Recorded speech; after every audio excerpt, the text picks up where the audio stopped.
Hai,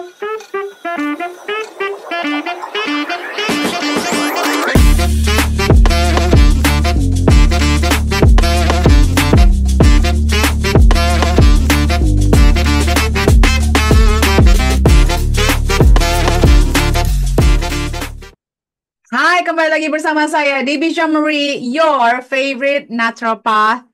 Teman-teman, ini segmen Tanya Sehat Debbie. Siapa yang mau dijawab pertanyaannya, apapun itu, silahkan follow Root of Life UK setiap weekend. Nanti aku jawabnya di sini ya teman-teman ya. Dan stay tune untuk tahu jawabannya.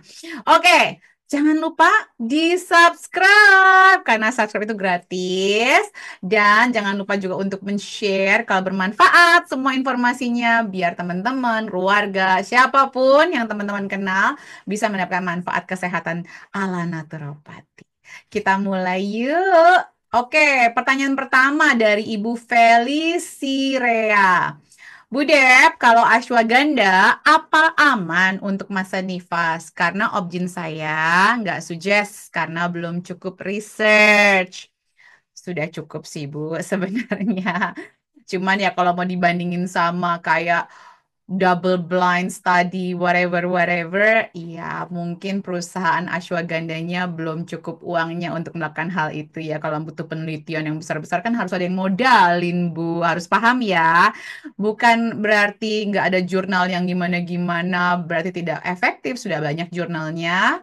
Jadi setelah nifas boleh, malah justru saya menganjurkan karena ibu-ibu habis melahirkan itu biasanya stresnya meningkat kan ya, bingung anaknya mau diapain nih gitu.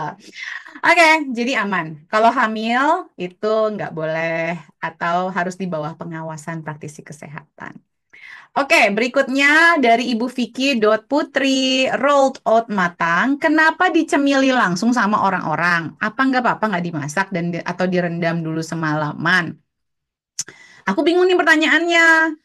Jadi mateng itu kan maksudnya dimatengin ya. Kalau mateng berarti dimasak dong. Jadi gimana nih maksudnya kok nggak apa-apa nggak dimasak? Gimana maksudnya nggak jadi bubur gitu? Karena kan rolled oat itu ada juga yang dipanggang, dibikin kayak buat bikin apa? em, granola gitu misalnya ya. Aku nggak ngerti nih pertanyaannya agak rancu ya. Jadi matangnya tuh diapain gitu. Ya sebenarnya sih kalau oat karena itu kan grains idealnya direndam dulu. Jadi kekhawatirannya di mana ya? Jadi saya tuh mau mengedukasi juga buat teman-teman. Kalau bertanya itu sebaiknya sangat jelas kekhawatirannya apa, lebih spesifik. Jangan cuman apa nggak apa-apa, apa aman gitu. Apa sih kategori aman itu? Tidak membunuh, tidak mematikan, atau apa gitu. Nggak apa-apanya di mana? Apanya nggak apa-apa gitu ya? Ya bisa aja. Tapi kan ada zat anti nutrisinya yang bisa menghalangi penyerapan nutrisi-nutrisi penting lain kalau grains nggak direndam gitu loh maksudnya. Jadi jangan apa nggak apa-apa, apa amannya harus di stop nih. Cara-cara berbicara seperti ini tuh rancu gitu ya. Berikutnya, Ayu Puspita. Kalau sudah terlanjur minum antibiotik, bagaimana? Padahal virus. Ya gimana dong? Diperbaikin dong. Ya diperbaikin karena berarti sudah ada leaky gut. Kita kalau dari naturopati ada leaky gut protokol. Ya, next time jangan dong. Kita kan udah saya kasih protokol untuk menangani batuk pilek gitu, demam. Jadi kenapa terlanjur gitu? Kalau mau dikasih antibiotik kan tanya. Dokternya pun bisa ditanya kok kenapa dikasih antibiotik. Saya udah kasih protokolnya, saya udah kasih cara-caranya.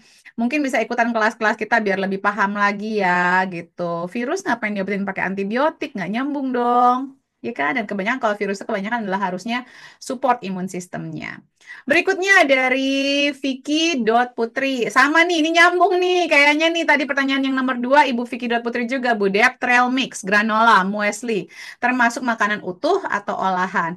Jadi, Bu, ada makanan utuh, ada makanan olahan, ada makanan ultra olahan. Jadi, karena semua yang kita makan di dapur kita, dimasak di rumah ibu itu makanan olahan semua. Karena kan diolah, dimasak, direbus, dipanggang gitu ya, di pan fried gitu. Jadi, muesli hitungannya adalah makanan utuh yang diolah. Paham ya? Makanan utuh yang diolah, tapi masih utuh, masih kelihatan bentuknya gitu. Itu intinya.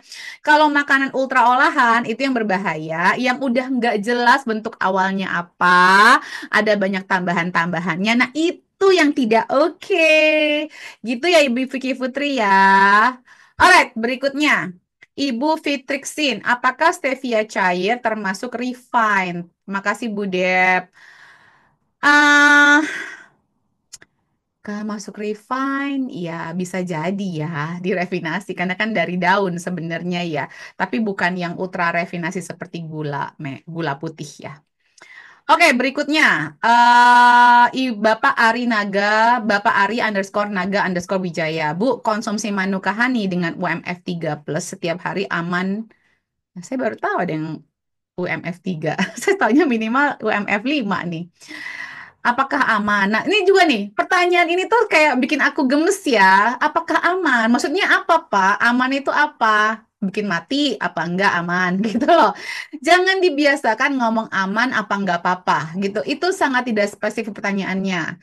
Mungkin lebih bagus begini bertanya ya, apakah konsumsi manuka honey dengan UMF 3 plus itu setiap hari ada manfaat kesehatannya? Apakah harus dikonsumsi setiap hari? Itu lebih spesifik bertanyanya ya, jangan cuma aman atau nggak apa-apa. Sekarang gini, pertanyaannya adalah, ini pertanyaan yang sangat rancu, karena saya nggak tahu Bapak, berapa berat badan Bapak, apakah Bapak punya diabetes apa enggak, karena at the end of the day, honey atau itu termasuk masuk gula ya gitu, manis itu pemanis hitungannya gitu. Jadi kalau saya bilang aman tiap hari, ya saya nggak tahu gitu loh. Buat saya, Manuka Honey itu adalah hitungannya jadi obat, bukan sesuatu yang saya konsumsi setiap hari out of the blue aja gitu. Apalagi dengan tujuan untuk meningkatkan imun dan mengurangi peradangan tubuh. Nggak gitu konsepnya gitu. Untuk meningkatkan imun dan mengurangi peradangan tubuh adalah kita harus melihat pola makan kita sehari-hari. Itu yang kita perbaiki, bukan cuma bergantung sama Manuka Honey-nya. Nanti kita makannya gorengan tiap hari, tapi dengan ini saya udah makan minum, saya udah minum manuka honey tiap hari jadi aman. Nggak gitu konsepnya. Ini yang kita harus ubah mindset seperti ini. Jadi kita makan sayur kita minum air putih kita yang optimal, kita hindari yang digoreng-goreng, hindari yang ultra olahan. Nah, itu ngurangin peradangan tubuh karena nggak dimasukin saja produk-produk tersebut tuh pasti tubuh kita sudah ada peradangannya. Gitu Pak Arya, Pak. Mudah-mudahan. Jadi saya tidak menyarankan minum manuka honey setiap hari. Saya tidak menganjurkan itu. Tapi kalau Bapak mau bikin fermentasi bawang putih dengan manuka honey, Bapak boleh minum tuh 1 sendok teh. Karena ada nilai tambahan dari bawang putihnya. Gitu ya. Bukan cuman manuka honey-nya aja. Kalau manuka honey-nya aja mah saya jadiin obat. Saya buat buat lu nyembuhin luka. Kalau saya lagi nggak nyaman banget, kayaknya saya ada luka di perut saya gitu ya. Atau nggak nyaman, baru saya bikin teh dengan manuka honey. Jadi bukan dipakai untuk minum tiap hari, apalagi dengan tujuan untuk imun. Untuk imun, apa sih imun? Untuk imun tuh apa artinya gitu loh. Ini bahasa yang terlalu banyak di masyarakat. Ini bagus untuk imun, bagus buat ngurangin tuh pengurangan peradangan tubuh. Cut makan gorengan itu ngurangin peradangan tubuh gitu, bukan dengan manuka honey-nya. Oke, berikutnya. Ibu Yauliani, Bu Dep, izin tanya, penyebab hasil lab LED 1 jam hasil 15, LED 2 jam 35, lebih dari nilai rujukan. Kenapa ya? Kurang minum air putih bisa jadi pertama.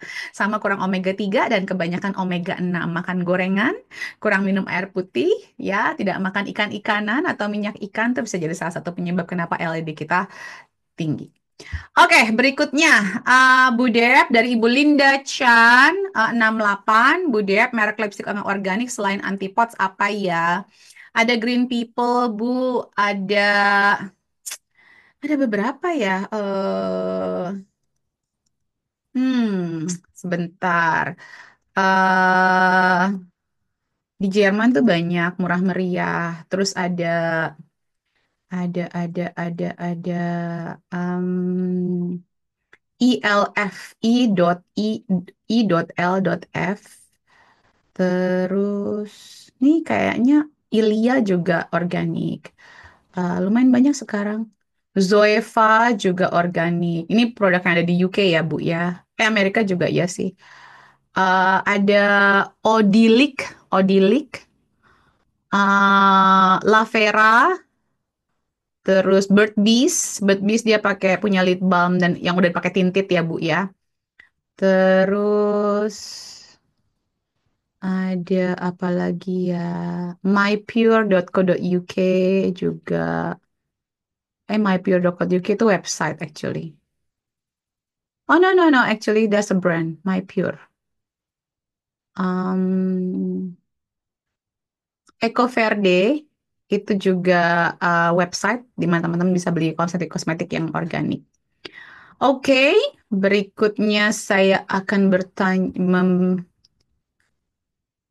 Oke, ini kayaknya sudah masuk ke segmen berikutnya. Oke, terima kasih teman-teman yang sudah nonton. Semoga bermanfaat. Jangan lupa di-subscribe dan di-share. Salam sehat selalu.